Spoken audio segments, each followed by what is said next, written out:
Hello world, I am Curtis Simpson, and this is Jectives Typography News number 25. Can't believe it's 25 episodes right now. That's pretty cool. Hopefully I'm doing this in like 25 years. Yeah, that would be cool, right? Typography News, like 2050. I'd be down to do that. First thing I want to say today, thank you to so many new subscribers. Thank you to everyone who's been here from the beginning as well. I mean, we're still under 1,000. We'll probably hit 1,000 this month. So anyone who's here right now is one of the OGs. But I do want to say thank you. I've been getting a lot of nice comments, a lot of nice, I don't know, just I've been reached out to by a few different foundries saying they appreciate the coverage and stuff like that. I was featured in Arcane Type's newsletter this week. Talking about cool typography things. I was listed in like the section below her personal updates or the foundry updates. Yeah, and then I actually got to talk to Joanna Stern, like the Joanna Stern, this week about journalism. And I'm not going to get into like the details of that conversation, but at the end of the episode, I am going to talk about the results or my conclusions from that conversation that I had with her on Friday. Because it's about the future of the channel and stuff like that, and it's not going anywhere. I just said I want to be here in 25 years, so don't worry about that. But it does kind of it helped me put things in perspective from the position of like journalism and just what I want to do with the channel and how I can make it the best that it is and maintain journalistic integrity and also generate revenue from this, because I can't do this forever for free. So let me hop into everything we got going on. Let me give you a preview real quick, per usual. We got some quick updates first. I'm gonna go over with some Adobe stuff, some Microsoft stuff. I got 3 new books for you. I'm pretty excited about that. I feel like I'm excited about everything every single week. This is a particularly good week. I have 3 really good typography books that I think will be excellent holiday gifts. I don't have affiliate links for those or anything. I'm not going to use affiliate links on things that I haven't actually read or used. So my book reviews, they do have affiliate links because I deemed those books worthy of reviewing, but these 3, if I get my hands on them, if I end up reviewing them, then of course those reviews will have the affiliate links, but these right now don't. So don't worry, I have no incentive to showcase these to you other than I think they're cool, and they're releasing towards the end of the year. I think this will be useful. There's an event tomorrow. I'll get to that in a few minutes. But there's an event this week that I think you won't want to miss out on from Cooper Union. It's about Baskerville. And then I have 7. I had to actually cut like, I don't know, maybe even more than 7. I have 7 brand new fonts this week. All like super solid. Mark Simonson, Pangram Pangram, Oh No Type Co, Neolit, Emtype, Typeverything, and Sudtipos. Just like an absolutely stacked week for new type releases.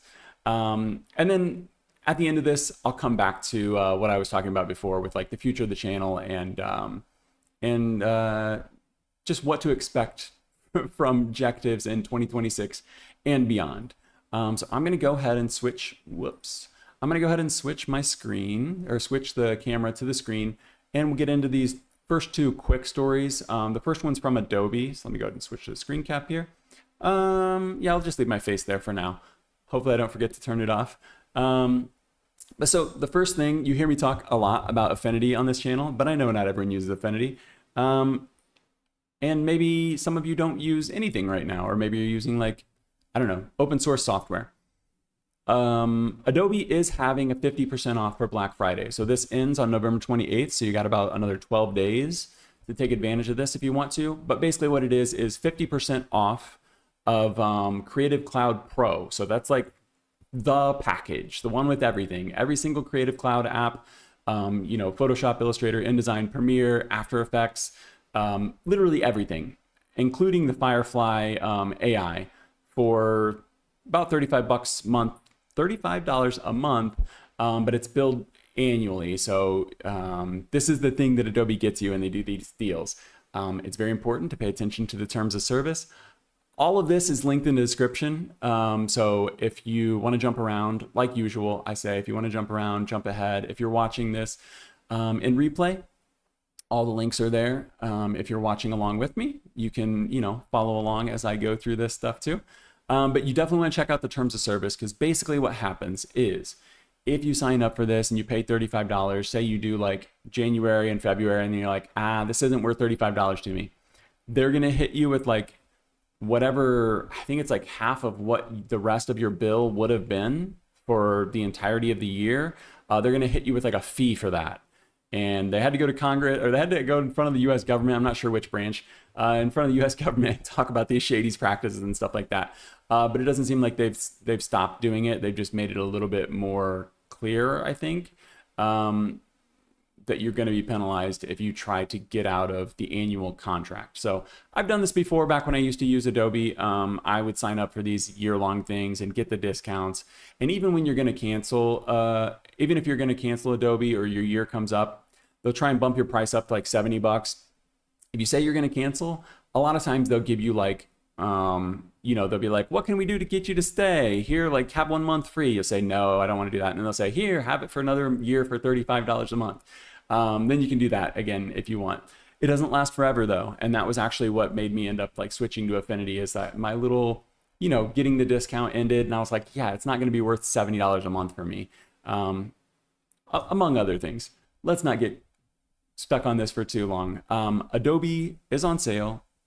Creative Cloud, the full thing, for $35 a month, wherever you're at. The price will vary, but it's 50% off for Black Friday through the rest of the month. It's not going to get better than that. I promise it's not. If you're a teacher or a student or something, you can get a better deal of like $20 a month. But for like a normal person, it doesn't get better than 50% off. And the year-long like lock-in, it can suck. But with Adobe always raising prices, it could actually be a good thing, because then at least for 1 year, you're locked in at that price. So that's the end of that. I actually don't use Adobe other than Adobe fonts. So, again, no affiliation. I'm not going to earn anything if you go use it. Doesn't matter to me one way or the other, but I wanted to put it on your radar because it's happening.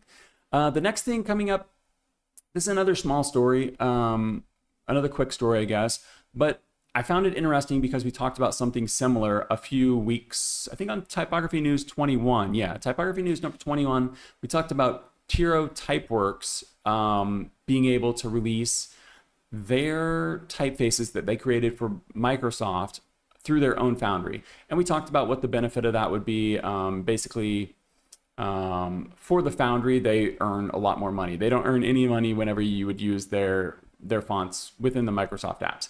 I'm assuming the same thing is going on here for Lucas Fonts. But Lucas Fonts is now available to offer Calibri, I think that's how you say it, Calibri, through Lucas Fonts, rather than just getting it through Microsoft or Adobe software and stuff like that. Because I think you can actually get Calibri through Adobe Fonts now, Calibri through Adobe Fonts as well. So I don't really have much to say about this. I don't know that anybody's going to be going, absolutely bonkers over having access to Calibri for purchase through Lucas Fonts, but I find there to be sort of an interesting trend. I know 2 data points isn't quite a trend, but I do find it interesting that we've seen 2 major type foundries now able to offer their Microsoft designed typefaces for sale on their own website. So I'm definitely a story that I'm paying attention to. I did reach out to Lucas Fonts and ask them if there is some kind of correlation here, or if it's just coincidence that they both were able to start selling these. But I do find it interesting that Microsoft's allowing this to happen.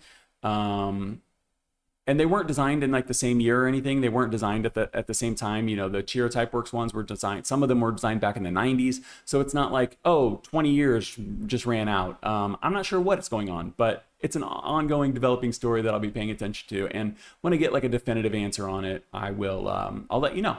So Calibri available, not just through Microsoft anymore. You can get it through Lucas Fonts. The other thing to note is that even though you could always get it, even though it was always available on your system, you couldn't necessarily use it for everything.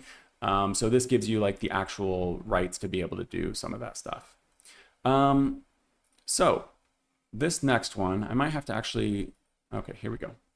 I'm gonna have to turn my face off. Some of you will appreciate that, I'm sure. I'm gonna have to turn my face off. so that I don't block anything. But I've got three really cool books for you. I think this first one right here is the most exciting, but the other two are more traditional typography lettering books that you would expect. This one's pretty wild, so let's look at this one first. And I do think that all three of these would be great holiday gifts. Like I said, I have no affiliation with these. I'm not using affiliate codes, but I do have them linked in the description. And this first one is from Kelli Anderson. I was not previously familiar with Kelli Anderson, but she is basically like a paper wizard, paper engineer, and she can make these pop-up books that are just absolutely insane. This is her portfolio. So I think I have all of this linked in the description. I'm like 90% sure. I have most of this, if not all of this, linked in the description. But this is the book right here. This is her portfolio page. I'm only going to stay on this for a second because I think that it's showcased better in other places, but I wanted to give you it directly from her website. And this book is called Alphabets in Motion. I forget the subtitle, but basically it's a paper pop-up book that gives you a lot of history, a lot of insight into how letters, you know, essentially came to be, how they became designed, how like some of the typography technology came to be. And I have never seen anything like this. I mean, we've all seen pop-up books from when we were children and stuff, right? But I've never seen a book like this. And right now you might be a little bit not understanding what I'm finding so cool. So I'm going to try to get through the rest of this page. And then I've got a video to show you, as well as the publisher page. But I think you're seeing a little bit of the demonstration right here. So maybe this won't be so bad. I think a lot of this right here is prototyped though. So like some of this here is not colored and stuff like that. This is her portfolio page. So this is the prototyping when she was still trying to get this project off the ground. You know, the book was written, the prototype was made, it was ready to go to printers, but she needed funding and stuff like that. So I think that that's what some of this here that we're seeing on her actual portfolio page is, because you can see a little bit of it is a little bit rough. Okay, let's go ahead and switch over because we are going to see a lot of repeats here. This is the book, 85 bucks from Catherine Small Gallery. This is who's publishing this one. I do believe that this is available on Amazon. I'm like 99% sure this is available on Amazon. I don't have a link for it. You know, typically when I do my reviews, I do use Amazon affiliate links, but this is what I've linked in the description. I'm sure you all know how to search other marketplaces for books, but the price was not different as far as I saw. This one is releasing this week. So I think this is releasing on like the 18th, maybe. Yeah, what's today? The 16th? Yeah, I think this releases in 2 days. I'm like 40% sure on that. But I'm going to go ahead and play this video a little bit. I guess I could throw my face up on the screen right now. So I'm going to play this video. Well, maybe I shouldn't because I think it'll be in the way. I'm going to play this video and I'm just going to talk over it. I'm not actually going to have any sound on it. Let me go ahead and max this out though. Hopefully we don't get any problems with the copyrights on this. I know when I did the Affinity live stream, I didn't get a copyright strike, but I got dinged for having the music. And then the rights holder said, you know, it was okay. So no problem there, but I'm not sure. There she is right there. That is Kelli Anderson talking about her book. There are actually a bunch of videos. Oh, look at all of these. See, you can really get an idea of what's going on in the book. So it's not just pop-ups. Every pop-up comes with an essay with it. So it talks about like what's going on. I watched like a morning talk show, you know, like a local morning news broadcast that she did with someone where she kind of like walked through it with the host, and the host didn't really have much of an idea of what was going on with typography and fonts and stuff like that. But it was still cool to watch. So you can see here, this is the one that we saw prototyped on her website where it was just all white. But this one here is about like the 60s psychedelic typography, and she was going through, you know, how it came to be, and she made a joke about go-go dancers in the interview. But it seems really interesting. It seems like something I haven't seen before, and it seems like it would be a great gift for a designer or someone who's into typography. I don't know that this would be a great introductory book for someone. I don't know that this is going to be a book that you like learn the basics of typography with, but I think this is good for someone who has like a somewhat handle on it. Like if you read Ellen Lupton's Thinking with Type, I think that you're ready for a book like this.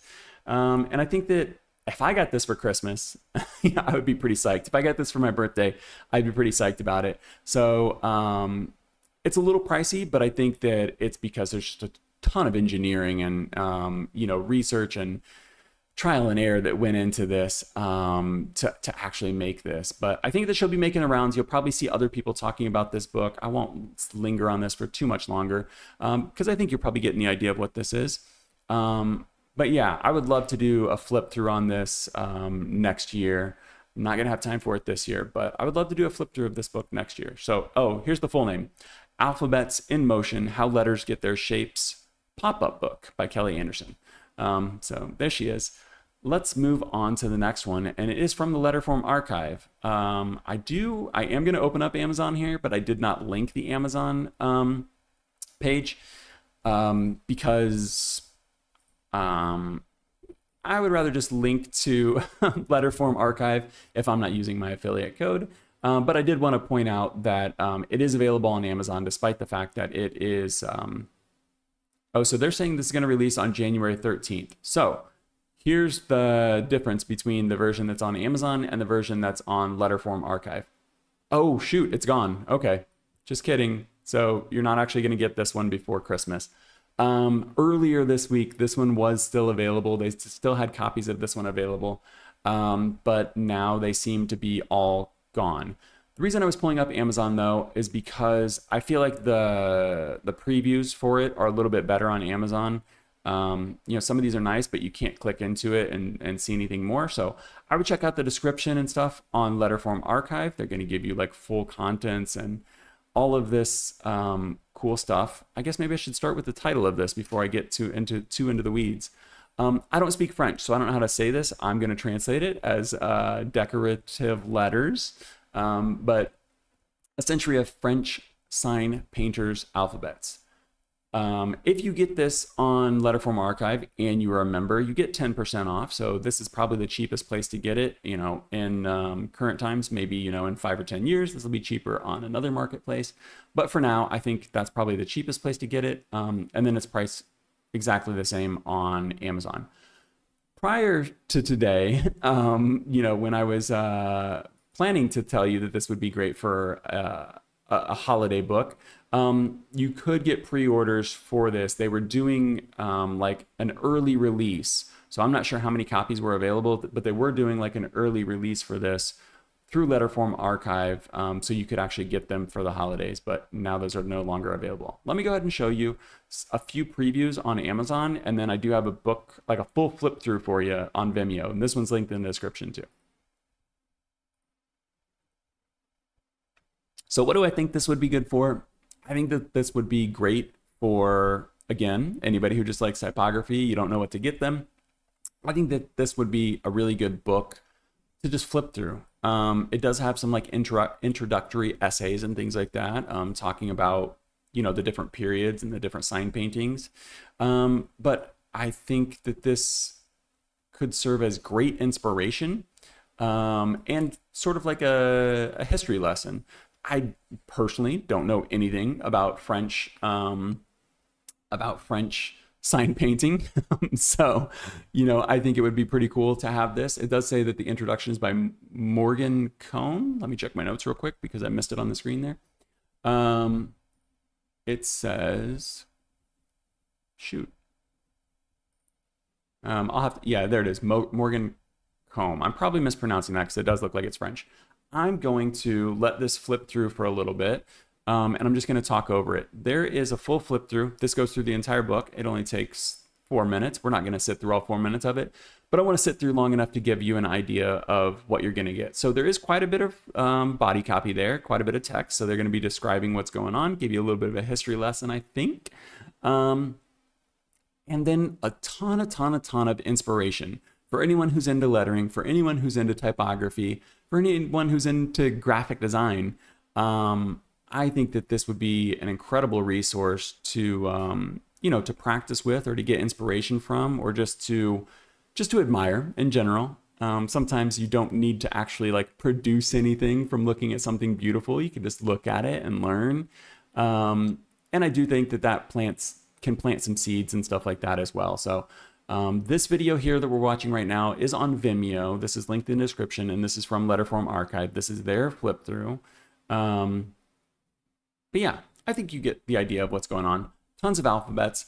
I don't know. This is incredibly cool. This isn't one that I'll say like, oh, I've never seen anything like this before, because I've seen stuff similar to this before. But this is a new topic for me. You know, French sign painters. Not something that I have ever Googled, not something I've ever looked up on the Internet Archive before, not something that I would ever think to look up. So I'm sure that a lot of your design friends would think the same. Or, you know, if you're someone that's hard to shop for, put this on your wish list so that somebody knows what to get you. But yeah, like I said, this one's not actually going to be able to release before Christmas anymore, or before the holidays, whatever holiday it is you're celebrating. But yeah, so the pre-orders won't ship until early January now. The early releases are already all sold out. But looks like a nice hardbound book. Letterform Archive always, you know, has very, very high quality books and stuff like that. So yeah, I think that's another good one. A little more traditional in terms of a lettering book, but a topic that I've never explored before. The last one is probably the most traditional that we're going to look at today, and this one's coming from Rian Hughes, founder of Device Fonts.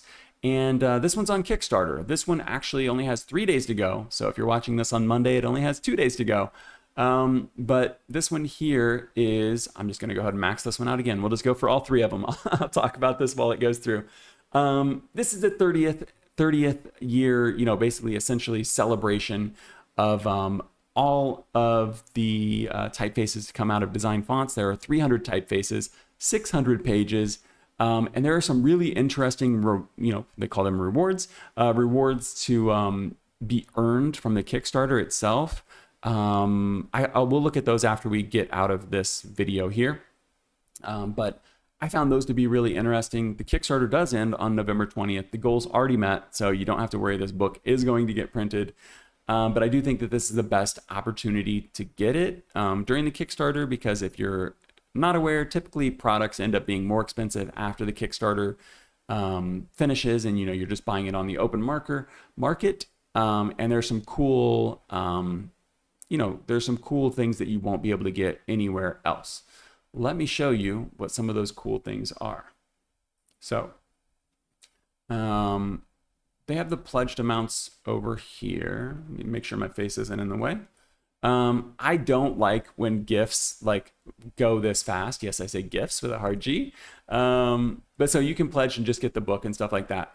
But this one here is about, it's 55 pounds. So if you just want the book, 45 pounds. If you want the book bundle, 55 pounds, it says it's about $73. Let me see if I can zoom in on this. Man, I really hate that flashing GIF. It's driving me crazy. Let's see if I can do this. Yeah, there we go. So this one here comes with any 5 typefaces. If you go to Device Fonts and the typefaces are essentially like $40 each, or the fonts are $40 each, not even the typeface, the fonts are like $40 each. Getting 5 free fonts included with the book more than pays for itself. So if you're like, oh, I'm gonna go get some Device fonts off the website, literally just go buy this book and you can get 5 fonts for the price of this book, and you get this giant tome, this 600-page book of Device fonts. I guess we could keep this. Oh no, the video is up there. I was gonna say we keep this going. Okay, I'm gonna try to be quick because I know this page isn't super interesting. There are all these other bundles and stuff like that though. You can get a custom font. That would be pretty crazy. But there are a bunch of add-ons that you can add. Oh, it looks like a lot of them are gone. I apologize.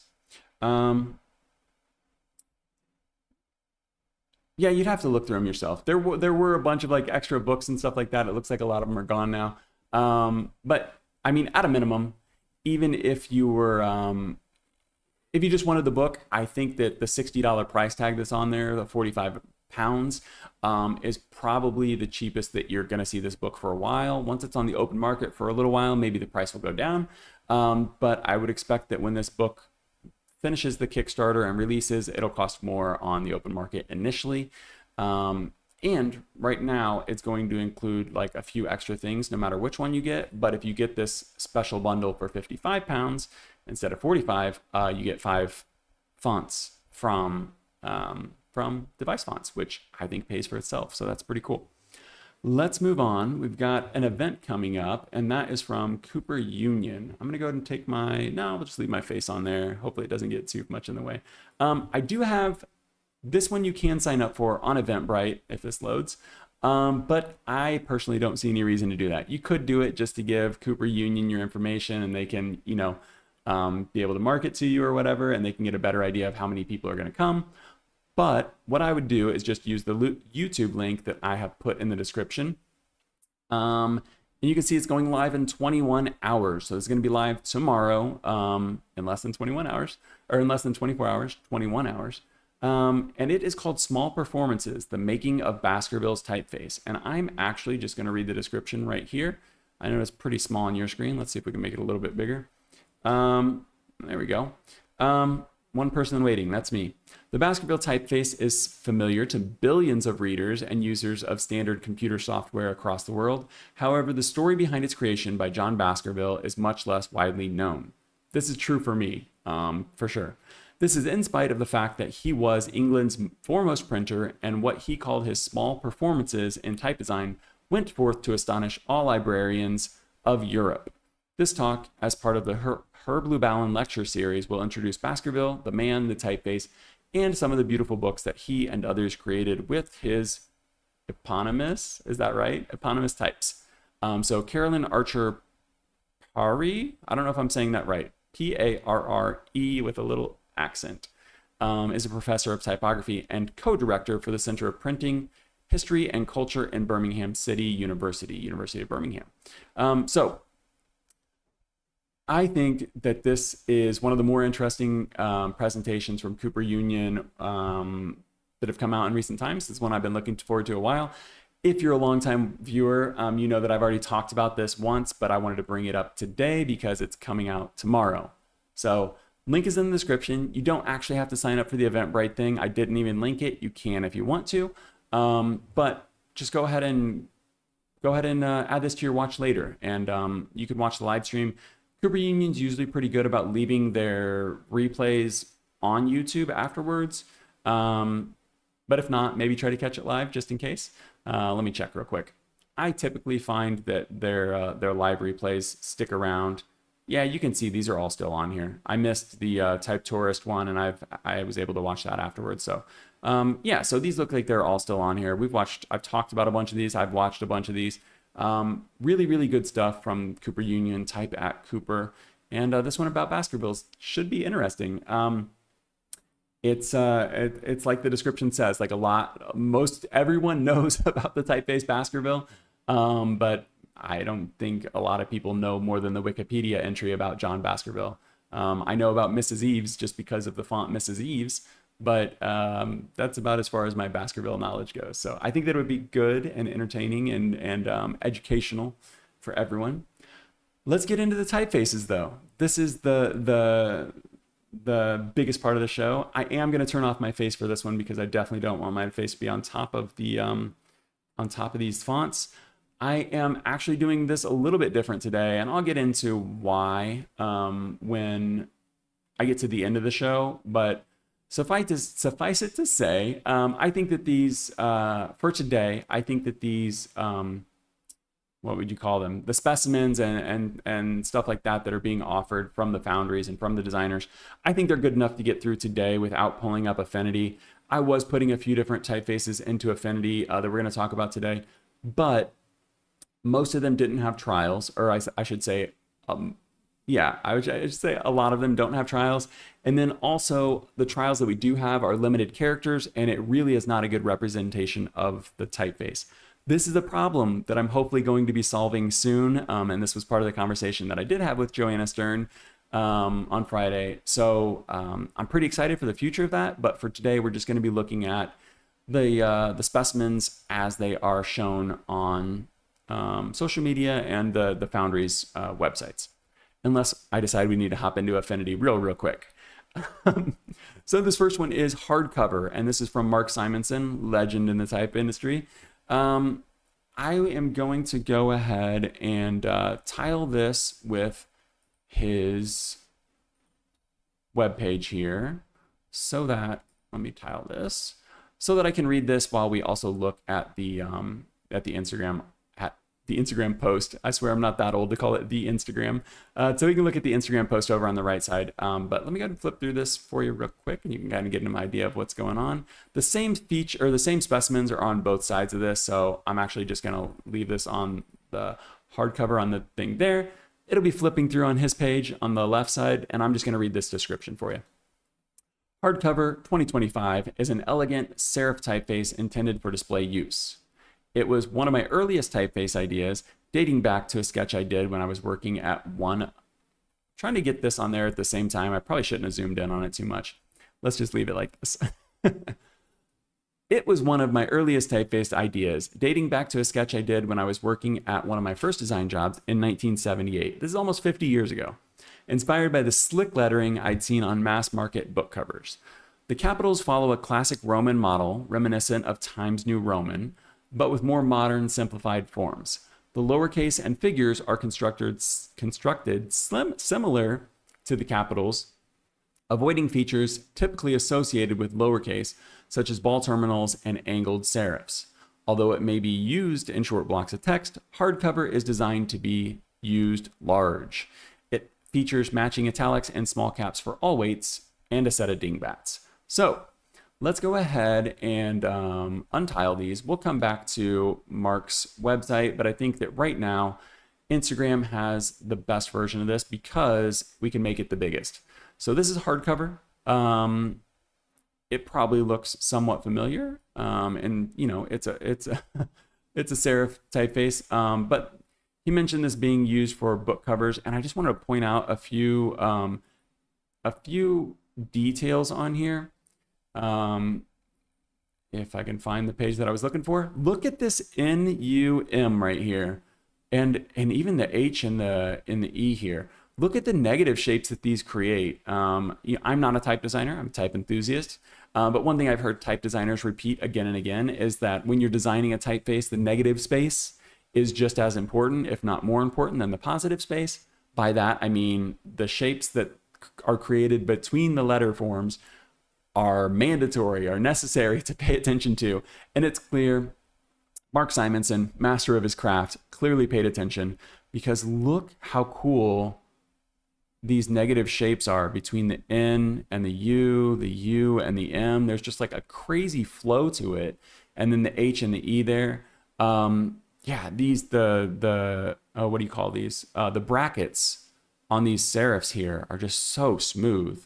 And it's great that this is meant to be used large, because no one would be able to appreciate those details at small book sizes.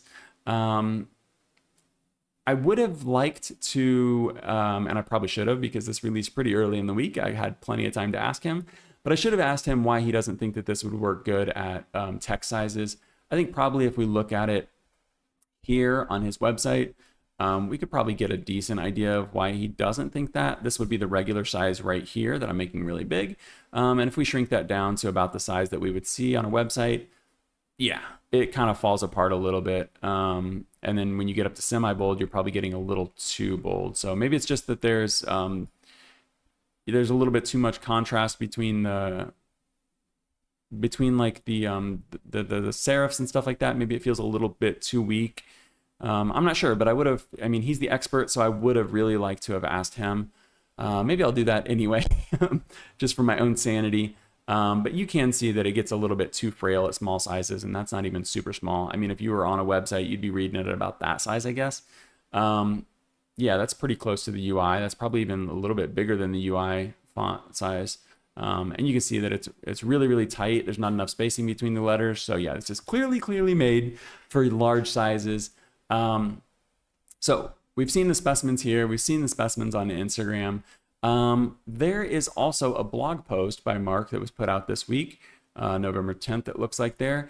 And he goes through the entire process. Here's this first sketch right here from 1978, where he misspelled tariffs, but then he makes a note of like, why write the F twice when you've already got the character made.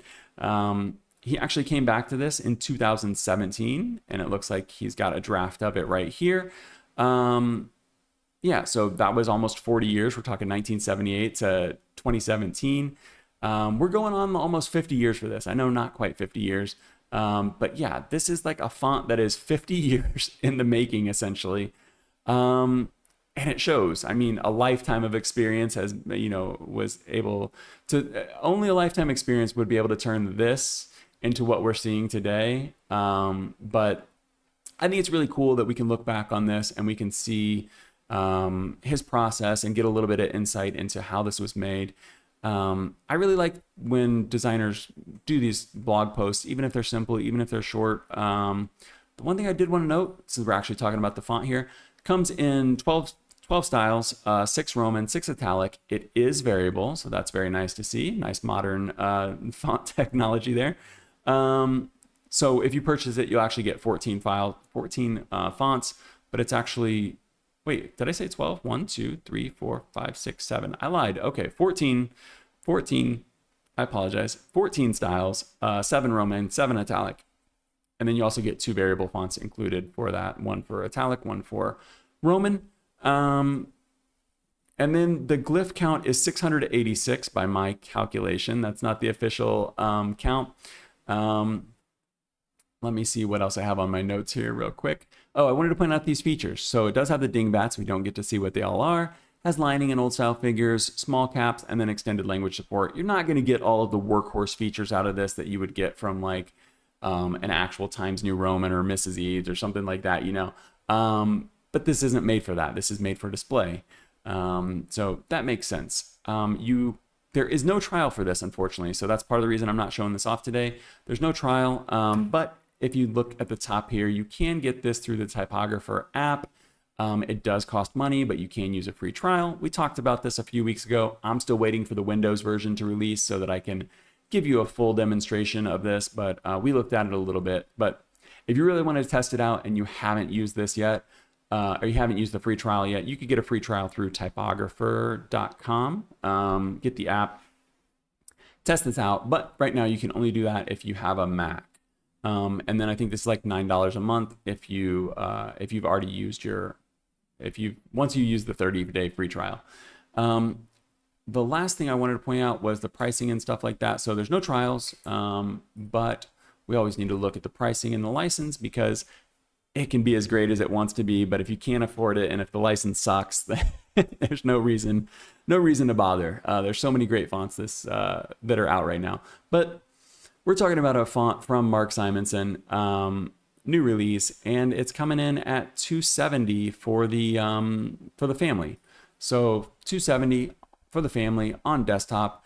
I think that's completely reasonable. This is a display typeface, so you're not going to get a ton out of it. But in terms of, like this isn't going to be your full brand font or anything like that.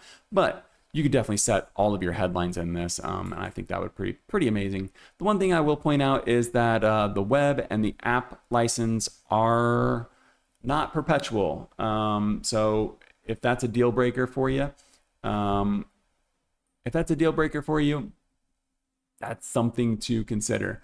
I don't love that personally for me, but that's just the way it is. They can set the prices, they can set the rules. You can decide if it's worth it for you if you want to pay for them. But I think it's a very nice typeface. Don't have much more to say about it because we don't have a trial, can't test it out. But it looks nice. It's Mark Simonson. It's going to be good quality. And I think that the main takeaway here for me is to hold on to your ideas. I don't know how many times I've gone through like my to-do list and just deleted a bunch of ideas. Daryl says I always mix up sheriffs and sheriffs. Serifs and sheriffs? Oh, there's 2 F's versus 1 F. Yeah, he wrote tariffs with 1 F. I'm assuming that's what you're talking about. I don't have my timestamps turned on. Let me turn these on. Yeah, you said that about 4 minutes ago. Good to see you again, Daryl.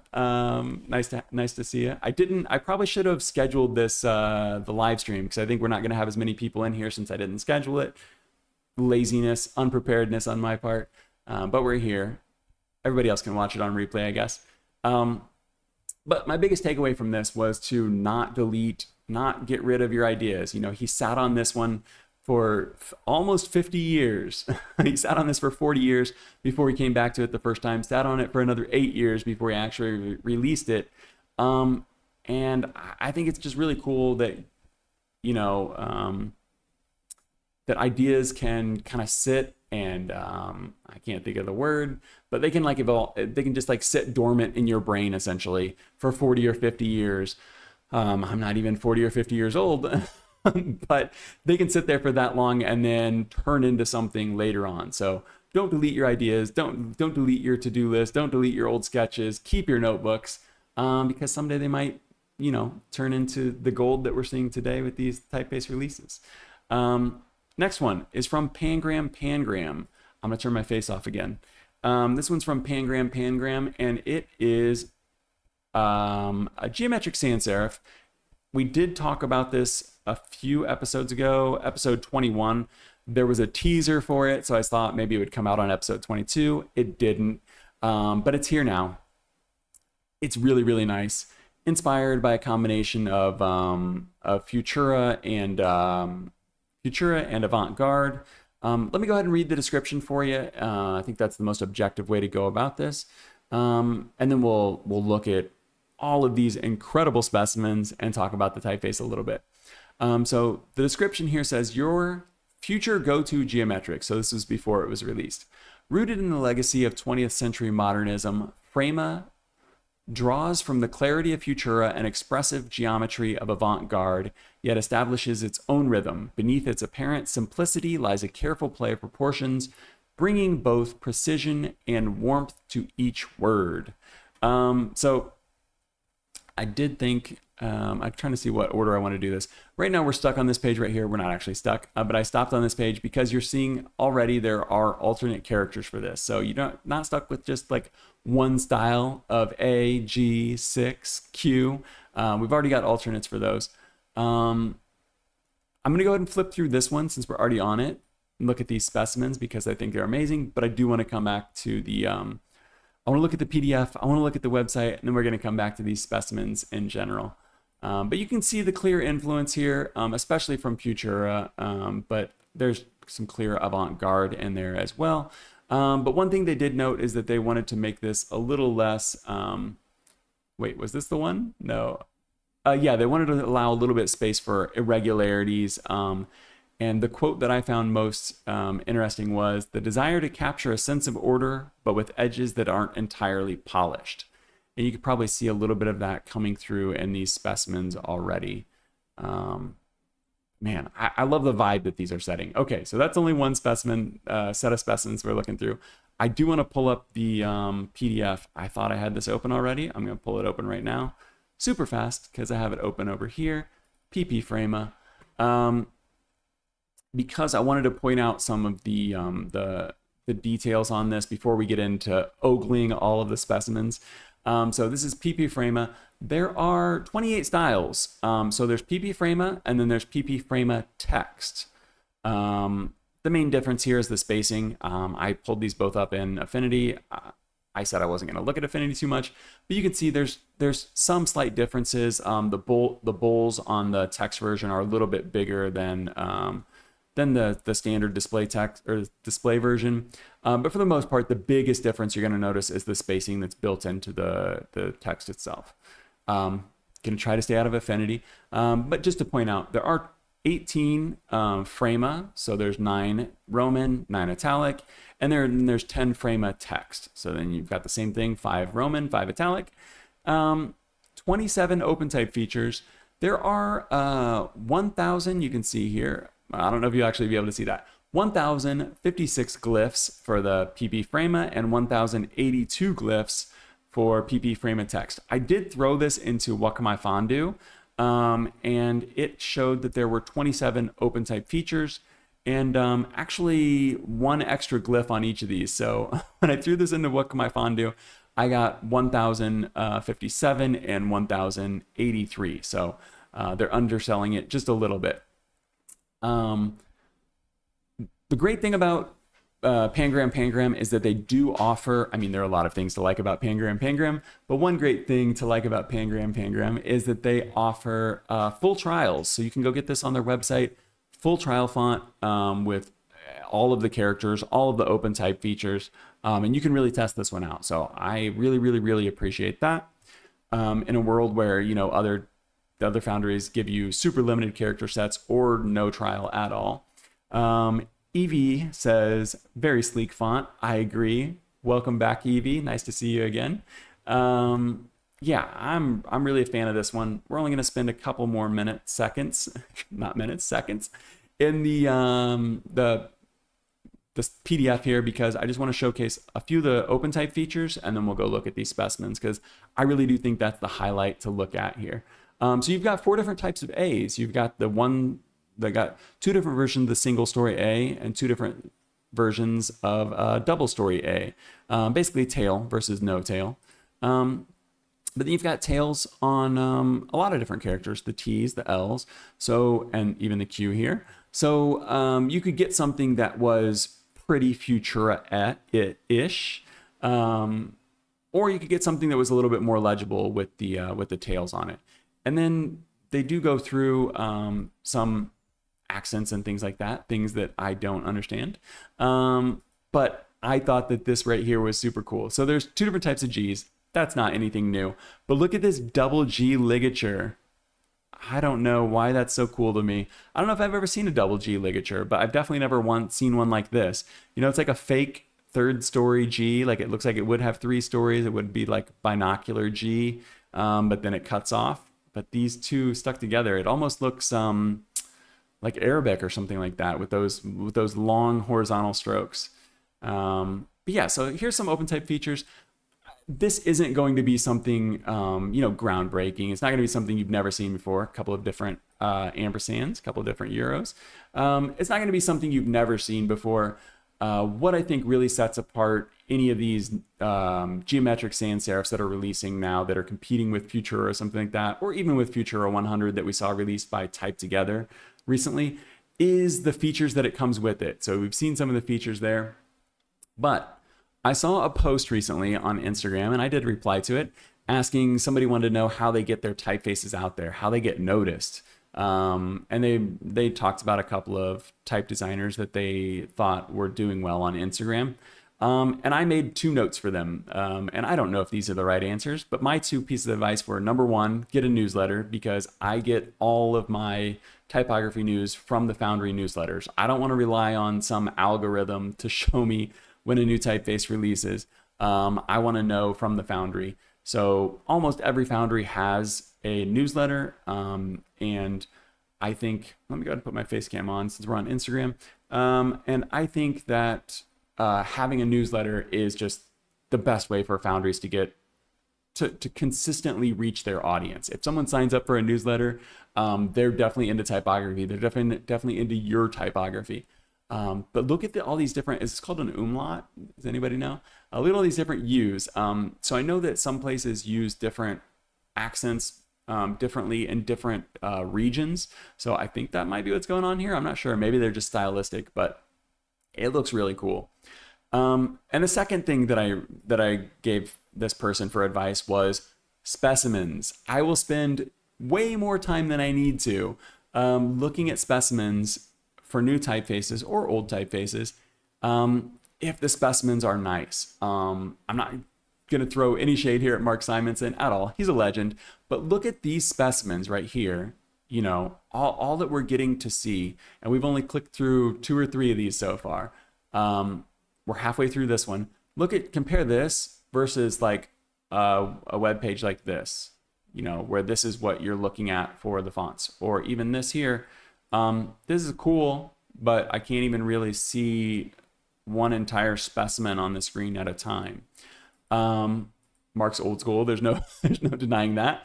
But I think that you see places like Type that have entire like mini websites. You see people like Pangram Pangram, see specimens from Type. They just put so much effort into these specimens, and it really can hold your attention. And I mean, it's holding my attention right now. If you're watching this, maybe it's holding your attention as well. But I think that you can really showcase what a font can do and kind of sell someone on the potential of what it can be. And when there are so many different geometric sans serifs out there, you know, new ones and the classics, this is really the only thing you can set yourself apart with. One, the features, you know, it's got to be variable these days. You got to make you got to make your fonts variable. The Emtype features, the glyph count, you know, and then these specimens to get noticed. You got to have great specimens for sure. Yeah. That's it for these specimens, though. I'm sure there are even more to look at, but I'm going to stop looking at them because, you know, it's not, the typeface itself isn't something we've never seen before, but it's a definite competitor, or it should be in the conversation when it comes to a font like Futura or any geometric sans serif. If you're thinking about using Futura, you should be also thinking about using PP Frama. Let me get my face back off the screen and we'll go look at the pricing and the license on this one. Here's the website here. Oh yeah, I guess I could have gone through the website a little bit. It's pretty much the same specimens and stuff. Since we looked at the PDF, I don't think we really need to do this right now. But let me just show you real quick. Yeah, so you could go through all the glyphs. You can see some more of the Emtype features and stuff like that. You got the tails and things. I got a lot to get through today, so... Daryl says the animation tools used would be an interesting topic in a future stream. I agree. Yeah, that would be an interesting thing to talk about with some of these type designers and stuff too, to find out what kind of tools they're actually using to do some of these specimens and things like that. Let me get to the bind now. But yeah, I've heard there's a little bit of a conversation going on right now about After Effects being, people not necessarily needing After Effects anymore. I think that would be an interesting conversation with someone who's more into motion graphics than me. But let's look at this license real quick. Not my favorite, not the worst, but not my favorite, and I'll point out why. There is no actual desktop license. It's just a print license. So the print license, if you want PP Frama, full family, with the PP Frama text, the variable fonts, all the bells and whistles, $810. You kind of expect that from Pangram Pangram when you're looking at a font of this size and this depth, you know, over 1,000 glyphs, 27 Emtype features. I don't have a huge problem with that. What would be a problem for me if I actually needed this would be the fact that you also need to get a social media license. So you're doubling your price there. You need your broadcast license. You're adding, you're adding another 800 there for 100,000 impressions. So if I had a video on YouTube that got 100,000 views, that cost me $800. If I had a video get me 1,000 or 1,000,000 views and I used their font in it, I would need a license that was that cost $4,500. And then you need a logo license that's going to cost you basically double the print license. So I don't like when these things are breaking out, but you guys have heard me complain about it enough that I don't need to. But it's just something to be aware of when you're looking at a typeface like this. I guess I said there was two things, you know, to consider: the Emtype features, and then like, what did I say? Anyway, whatever I said, where we need to look at for these. The third one is going to be the license, because if the license sucks, you know, it's not worth it. There are a lot of great typefaces out there. And I'm not saying that this license particularly sucks or anything. I'm just saying I've seen better ones. I don't know, but it's also Pangram Pangram, you know, they're at the top of their game. They're at the top of the peak of the industry at this point. So, you know, when you are the premium foundry, you can charge the premium prices. Let's go ahead and look at, I practiced on saying this. I'm going to start out by saying this is from Ono Typeco. I practiced saying this typeface name, and we're going to have to really burn through these. Oh my gosh.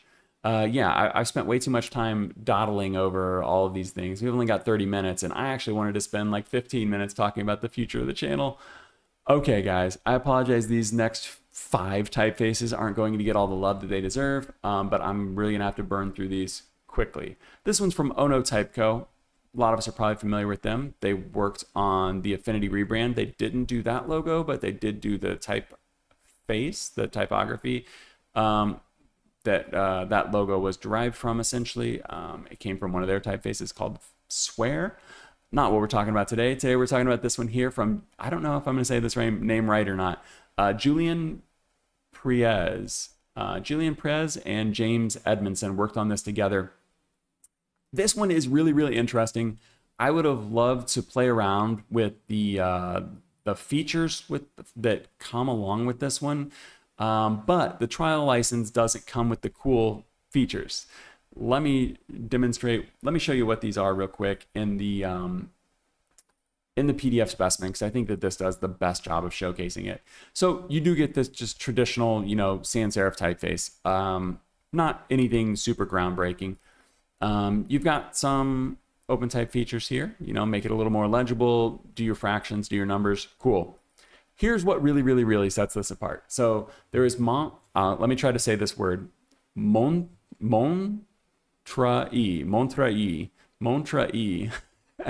However you pronounce this French city's name, Montreuil is how I'm going to say it. There's the typical version of it that comes with, what's it say? 15 styles. But there's this play version of it, Montreuil Play, and it comes with these extenders. So you could do it with just the typical, the typical letters, but then you've got these open top ones that can be combined with these vertical extenders, or the middle extenders, or the bottom extenders. There are a lot of really cool ways that this can be added together. So that's what I'm going to focus on for a few minutes, and then we got to move on. But you can see the typeface itself, it looks nice. Sans serif, it's going to work, work like a workhorse. That's fine. I think the more interesting thing is this right here. This is actually using that play typeface. So you're combining the top and the bottom to take up extra rows of type, and they're all going to line up and things like that. Here are all the features right here. You can kind of see a little bit of it. See how much we can zoom in on this. You can see a little bit of it here on the right. So play everything together. So that's all of those columns, all of these columns here. Would you just call them columns? No, all of the rows added together. And then you can really mix it up and kind of do some crazy stuff. Let's see if how much we can zoom in on this and break it. I think that's about as big as we're going to get it. You can really zoom in and kind of stack these in really, really interesting ways. And I think that is probably the coolest thing about this. So now that we understand what's going on, if we watch this video here, we can get a better idea of what we should be paying attention to. So there's 14 text styles. That's cool. That's useful. But what's really, really cool about this is the display version, which they're calling Play, where you can do these crazy combinations. There is a trial version of this, like I said, but you're basically only going to be able to use the text version of it because the trial doesn't come with all of those extenders and things like that for the Play version. So what you want to play around with, you're just not able to. Man, I'm just going to give you the prices on these. $199 for the full desktop family. I think that is a great price and a great license. So they do have fonts on Adobe Fonts, but this one's not available on there yet. But yeah, for $199, I think that this is great.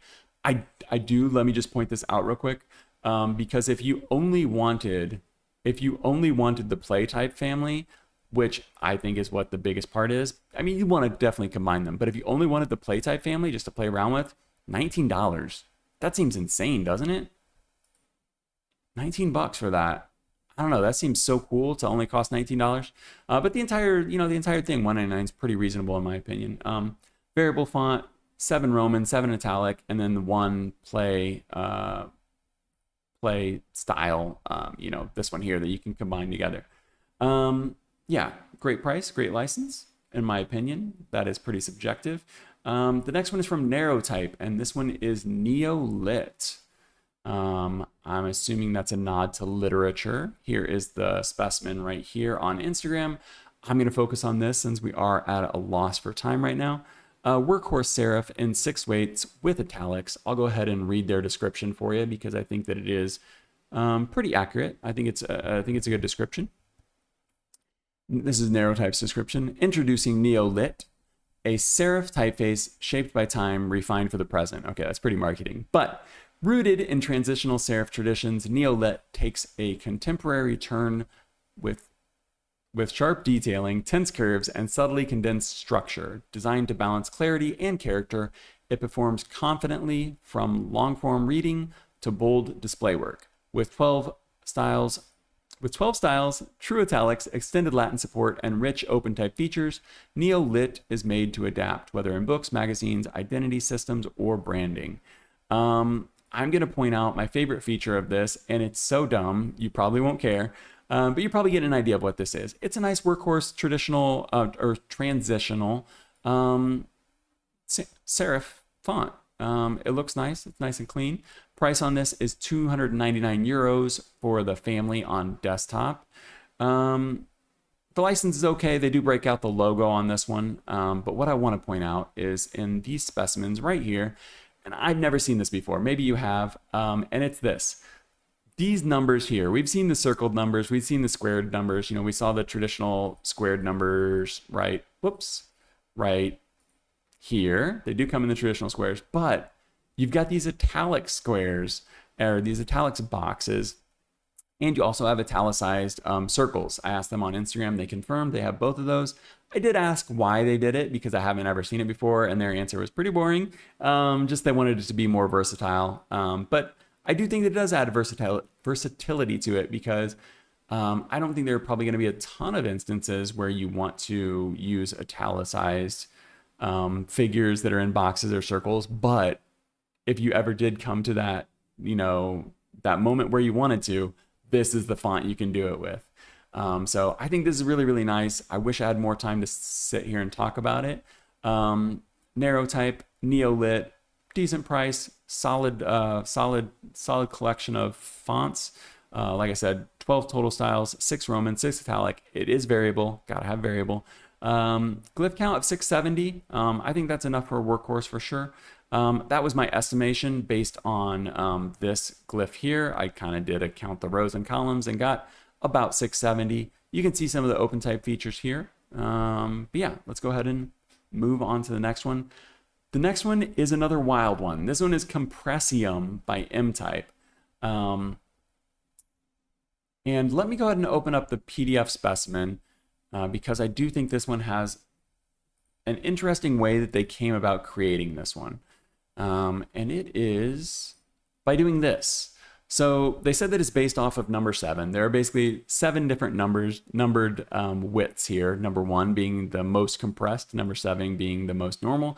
They started with 7, and then they essentially stretched it out vertically like this. They scaled it vertically, and then they took that size there, and they brought it back down to the height of the original. So I do have this in here. So you can see the X height on these is the same. So it's not like they stretched it, and it's like a mess. The X height's going to be the same on them, so that's pretty cool. And the reason I say that, you know, why I would point out that matters is because this is also variable.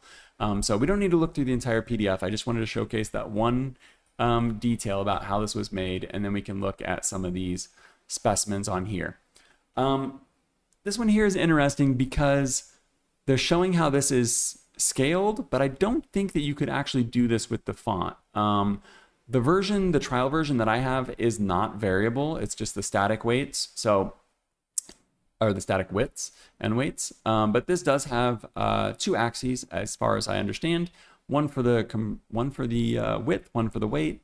But yeah, again, this isn't something that we haven't seen before. Super condensed, super compressed typefaces are pretty common in 2025 at this point. There was a point, you know, when they were difficult to find and there were only certain ones you could use for like movie text and stuff like that on the bottom of your posters. But now there's a pretty wide selection. So I think it comes back to those details we talked about before where you would, you know, you would choose the typeface based off of the features that it has, the price, the license, and I guess just the general vibe in general. If you like the Foundry, if you like what they're doing and you want to support them, then maybe that would be a good reason as well. Price on this one is $199 for the family on desktop. That's only during launch though. So I think later on this one will probably go up to the full price of $250. But for now, desktop, 1 user, you can get this for $199. for the full family, including the variable. So not bad. I should point out the glyph count on this is only 387. So it's not going to be super deep, but that's probably more than enough to cover your bases in terms of a display font, in terms of what this is actually going to be doing.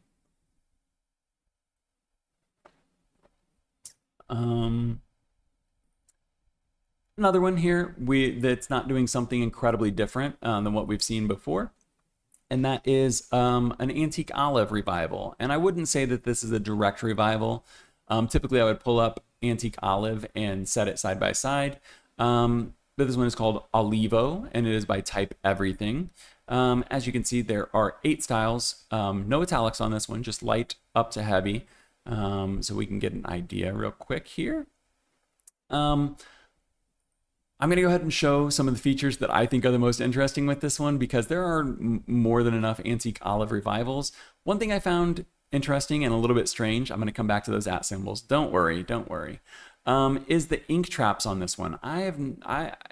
This was made, part of the thing they said was this was made for screen, whereas antique olive was made for print.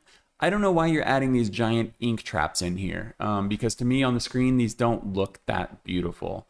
I know that it's been kind of trendy for a little while now, but like, especially with the K, like these Ks, let me not type 3 of them. Yeah, you can even see them on those. Let's see, scribe. Yeah, so you can see them on the Bs there. You can see them on the Ks, where you're getting that like Bell Centennial feel to it. And that was made for a very specific purpose, made to be used at small sizes. Antique olive isn't that. They do have antique olive text here, which I appreciate. Or not antique olive text, I apologize. Olivo text. But these big ink traps are strange in my opinion, but they add like a definite, they do add something that differentiates it. So if you're into those big ink traps and you're into antique olive, this would probably be the perfect typeface for you. For me, I'm not really a fan of those big, weird ink traps. You can see K. Yeah, I think the K is the one that I really noticed the most. Anyway, let me show you the stuff that is really cool about this one here, and that is all the alternates. There are 4 different alternates for the @ symbol. We've got the default one, and we've got 3 different alternates. I think these are really cool. I think the most useful alternate would be this number 2 right here that's next to the traditional one, that's going to be able to sit on the baseline a little bit nicer. I think that's pretty cool. But these wild ones here, where you're using the top of the 2-story A, I don't know that I've ever seen anything like that, and it's pretty fun. Yeah, you can see this is antique olive with some big ink traps and a few quirks and things like that. But I think the main fun thing for this one is all of the alternates that Typeverything has included in this one. Here are 4 different ampersands. So we've got 4 different ampersands, 4 different @ symbols. It just seems like a fun typeface. So this is another one I think should be in the conversation if you're thinking about antique olive or any of the revivals. This could be one to look at. I don't think they have the best license, and I actually don't have a ton of time to go into this. Let me see if I can show you the thing that I don't love. Obviously, they're breaking everything out. I always complain about that. But the broadcasting here I found particularly... I don't know if I should use this word. I'm going to be incredibly subjective right now, so I apologize. This is the news, but I'm going to be subjective. For the broadcast one, they do it by budget, not by impressions, not by project. A lot of times it's like broadcast, you want one project, so you're going to do a movie, you pay for that. I always complain about broadcast because I do YouTube and they consider YouTube to be broadcast, so this would never ever, a font like this would never ever work for me. But if you say your broadcast budget is $25,000, they want 2,500 euros for it. So they want 10% of your production budget to use their font. I'm going to put on my face cam for this real quick. They want 10% of your budget to use their font in the movie or the video or whatever it is. If you have a budget up to $25,000. You're not even going to be paying an actor probably 10% of your budget at that point. to use a font for 10% of a production budget seems crazy. It does scale. I'm showing you the worst example of it. So if you go up to like 5 million, it's 32,000. They don't keep scaling it. But I don't know. This one would be a tough sale for me. And like I said, anti-Olive revivals are not hard to come by. We talked about Fulcrum on the channel from SpokeType just recently. You get that on future fonts. Yeah, I really do like this one. I like the alternates and stuff like that. But when it comes to license, man, it's hard sometimes to buy these based on how they look at their value and how they want to price you. Because to take 10% of your video broadcast budget to use their typeface for maybe a few seconds on the screen, for a title or something like that, that's a wild ask. This one here is actually my favorite from the week, and I saved it for the end, and we're going to be running out of time. But it is Questline. This is from Sudtipos. I think that's how it's pronounced. They are an Argentine. Is it Argentinian? Argentine type foundry, or is it Argentinian? They're from Argentina. This is their type foundry, Sudtipos. And I have mentioned quite a few times today that the fonts that we're looking at are not something groundbreaking, not necessarily not groundbreaking, but they're not brand new. And very few fonts that we look at are brand new. What's the best word to say? A lot of the typefaces that we've looked at today are pretty common in their classification. This Questline typeface from Sudtipos is not common at all. It's not something we've never seen before, but I've never seen something exactly like this. First of all, we've got some nice alternates for the G there. But let me go ahead and read the description for you. I think that is still the best way to go about this, and I'll kind of click through this as I go. Questline, a new typeface from, let me check, Alejandro Frietes. Hopefully I'm saying that somewhat right. For Sudtipos, blends the elegance of Roman type with the structural strength of Gothic forms. A contemporary flared serif grounded in historical tradition. Goodness, guys, I can't talk at all. Reimagined through meticulous research and refined craftsmanship, its design balances contrast, rhythm, and optical precision. A dedicated set of Gothic-inspired capitals adds a distinct voice, ensuring both legibility and character across display and text. So 750 glyph count on this one, 18 total styles. Let me go ahead and go over here. We can see this real quick. 18 total styles, 9 Roman, 9 italic, but 24 open type features. That's by my count. That's what they have listed on here. Let me take my time because I think this one's worth looking at a little bit. You can see some of the Gothic forms they've got on there. I think this is where I was getting the 24 open type features because they've got these little things listed right here. This one is priced at $100 for the family on desktop. I'll get to a little asterisk on that one, but $750 for the glyph count, 24 open type features, 18 total styles. It is variable. So you've got the variable italic. You've got the Gothic alternates for the caps. You've got alternates for some of the lowercase letters. This typeface, so here's all of the caps, and they've got the alts not on, and they've got the alts on. So you can kind of see a little bit what's going on there. You can see all the weights side by side there. I wish, I talked so much about PP Frama and how Pangram does such a great job with their specimens, while others seem to be lacking a little bit. I really hope that Sudtipos puts out more specimens, puts out just more of anything. A PDF specimen would be nice. A printed specimen would be incredible. But even if they just do a bunch of specimens that they end up posting on Instagram, that would be really, really nice as well, because I think that this is a typeface that can really, really shine in the right designer's hands. And I'm really looking forward to see what people do with this. But with everything that this typeface has to offer, with the uniqueness, with just, I don't know, you could set this entirely in Roman and not use any of the quirky stuff. And you could use this as a pretty normal typeface. It's still going to be, somewhat a display typeface.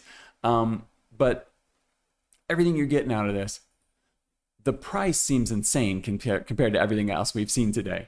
I think I probably afford to turn my face on because we're almost done for the day. So the complete typeface, all the static weights, $99.50, $99, $100. We'll call it $100. $100. The question mark I have in my brain is why the variable is $100 as well. So they do break those up. I think that $200 for this typeface would be a reasonable ask. So I don't 100% mind that they're breaking this up. If I was actually going to get this, I would just grab the variable for 100. You're going to get every one of those styles. Some use cases where there are some use cases where a variable isn't supported, I would imagine, or if you just wanted individual styles, you know, they're 20 bucks a pop. But yeah, I mean, $100 for this typeface seems crazy. It is variable. It's just got tons of glyphs. I mean, for what this is, it has tons of glyphs. And it's just beautiful in my subjective opinion. Lots of alts, lots of OpenType features. I don't know. I haven't seen anything like this. Maybe that's why I'm more excited about it, because we typically see a lot of sans serif, geometric, you know, sans serif, neo grotesques. And I missed a chat that took place 2 minutes ago. Daryl says the @ symbol has been called asper and asper at in previous times, but never caught on because of the confusion with ampersand.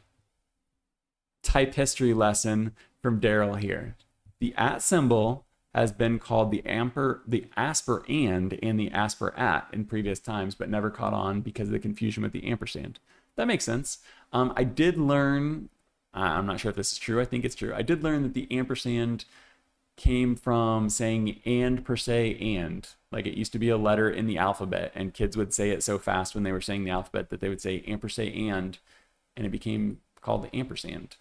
But yeah, thank you for the type tip, the type, well, I don't know what you call that, footnote, little history lesson. Okay, clearly this is my favorite of the week, but there's not a lot to look at. There's no trial on this. Let me check my notes. No, there's no trial. It is variable, but there's not much more to show than I have already showed. It looks amazing. I hope that they put out more specimens, because I think, as nice as this is, only, you know, type nerds like us that are really, really paying attention are gonna see this. I think that the more specimens will draw more eyes, and then maybe we'll see this out in the real world. Let me get a drink of water, switch to the face cam, and then I'm gonna talk about the future of the channel. Let me switch this up. Okay. Oh, my face is pretty shiny here. Okay. Let me make sure I'm caught up in chat. Okay. So I did say at the top of the show, for anybody that missed it, I talked to Joanna Stern on Friday. Never in my wildest dreams did I think I'd be on a phone call with her, but I reached out to her asking about journalistic integrity. She said we could have a phone call, 15-minute phone call, turned into 30 minutes. Really useful, really insightful, quick phone call with her. And I'm not going to get into details, but I was asking her things about like trial fonts versus requesting review copies of fonts. And to date, you know, we've done 25 episodes now. To date, I've never reached out to a foundry and asked for a font that didn't have a public trial. I thought if you guys couldn't see it, it wouldn't be fair to me for me to be able to like get it for free and do something that you guys aren't able to do. And then I also, you know, there's been times when we've looked at these trial fonts where they have limited character set, limited features, and there's really cool stuff. Like last week, we were looking at Rotina, and I was drooling over all the OpenType features. I actually did get... Side note, I actually did get a review copy. It's not for me to use for personal or commercial use or anything. It's just for the channel. I did get a review copy of Rotina that we're going to look at when we do like an end of the year top neo grotesques from 2025. Doesn't particularly matter right now, but it plays into this whole conversation, because once I got my hands on that, I was like, oh my gosh, like the things that I would be able to show to you guys, the things that I would be able to demonstrate in typography news that these typefaces can actually do. Like, I need to find out if getting review copies of fonts is like on the up and up with what journalists in, you know, in other industries do. So I talked to Joanna Stern. she assured me like that's 100% on board. You know, they don't pay for every phone that they're going to review, but they also don't keep it to use for personal use and stuff like that. So I'm going to start to reaching out to foundries about getting access to typefaces, whether they have trials or not. I'm going to try to get full versions of them to use, to review, to show on the news to you guys as objectively as possible. You know, it's difficult for me to be completely objective, but I do think that that's an important thing to just kind of disclose, that I am going to be getting review copies, and anytime someone does provide that, I will note it. But the reason I want to do it is to be able to showcase all of the features of what a font can do, and not just be sitting here staring at maybe specimens, maybe not specimens in the case of some of the fonts we saw today.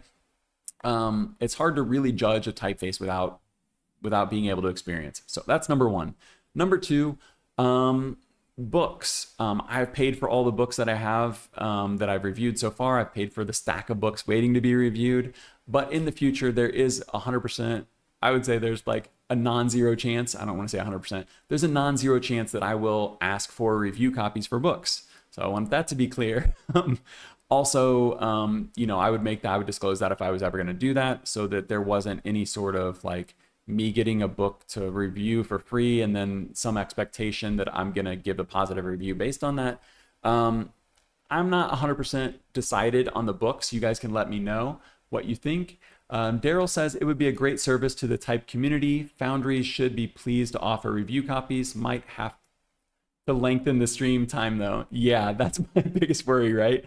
I might have to start like 2 hours before ending instead of 1.5 hours if I'm going to really start digging into these. But I do think that it would be great to be able to do that. But I was adding up the math, like if I wanted to pay for every font, if I wanted to pay for every book, if I wanted to pay for every typography conference or event that's going on, like it would literally cost me about $500,000 to do that a year. Like I love typography, but I don't have that kind of money. And you know, she assured me like, yeah, that's completely unreasonable. No journalist does that. No reporter does that. You know, people reviewing books at the Wall Street Journal, New York Times, they get review copies of the books. Obviously, I wouldn't get a review copy and then go sell it. Obviously, I wouldn't get a review copy of a font and then use it for anything commercial. And then likewise with the events, you know, press passes are a common thing for events in general. You know, people get press passes to go to all kinds of events, sporting events, tech events, things like that, conferences. It just seems weird in the type industry, maybe because there are not a lot of people reporting on typography news. You know, I think I'm probably the only one doing this every week right now. I'm sure we'll see some copycats here in a few years once the channel grows.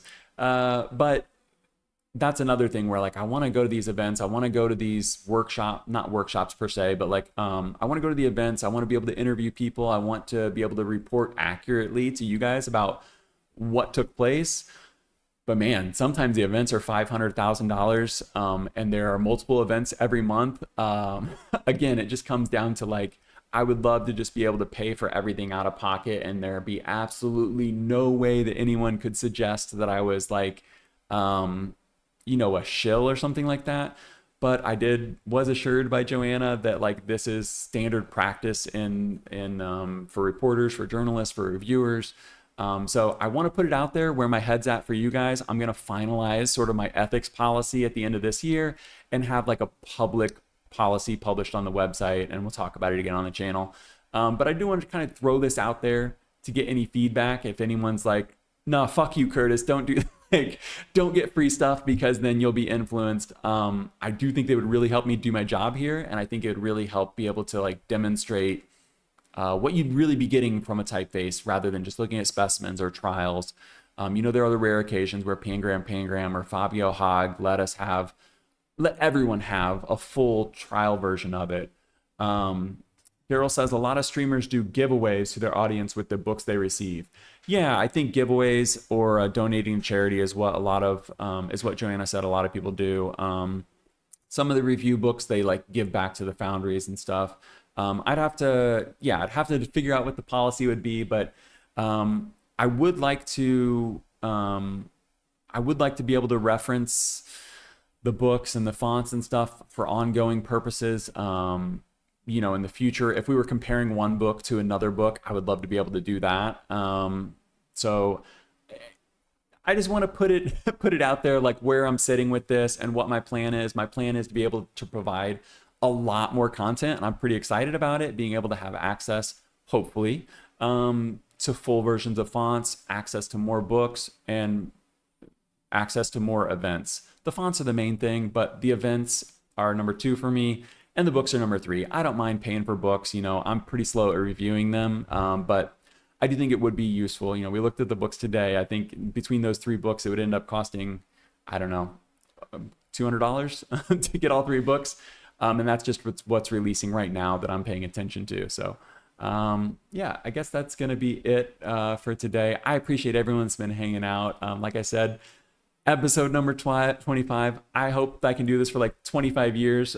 But the way to do that is to be able to access more things without having to pay for them per se, you know, but do that with journalistic integrity, and then obviously find a revenue stream. So I guess that's something for another day to talk about. But like sponsors, I'll point this out right now. Sponsors for this channel, if that day comes, will never ever be anyone in the type industry. No foundry will ever sponsor this, even though I've been approached by a foundry to be sponsored by them. I said no.